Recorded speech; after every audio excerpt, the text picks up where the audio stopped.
Another attack and more bloodshed in the Afghan capital. A suicide bomber blew himself up next to a bus carrying court employees. More than a dozen Afghans were killed or wounded south of Kabul. The Afghan Taliban claimed responsibility for the bombing hours after its new leader was chosen, a former deputy leader who for the last 15 years sanctioned suicide attacks like this one. The Taliban says this is the picture of their new leader. Moulavi Haibatullah Akhunzada was appointed a few days after former leader Mullah Mansour was killed by a US drone attack. Akhunzada is a highly respected religious scholar within the Taliban.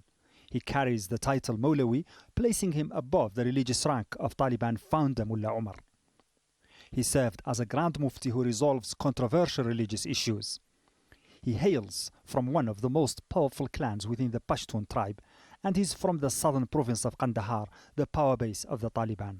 He used to be a character that had been involved in a lot of radical decisions that were made by the Taliban leadership, so he's been involved in that. I think what is on the top of their agenda, pieces I don't think so is on top of their agenda. They have made it very clear. Today's suicide attack and immediately after the appointment of Haibatullah Akhunzada and Parman was a clear statement that our path is the path of war. Some analysts also say Akhunzada seems to be a trump card that the Taliban, to some extent, has kept concealed until now.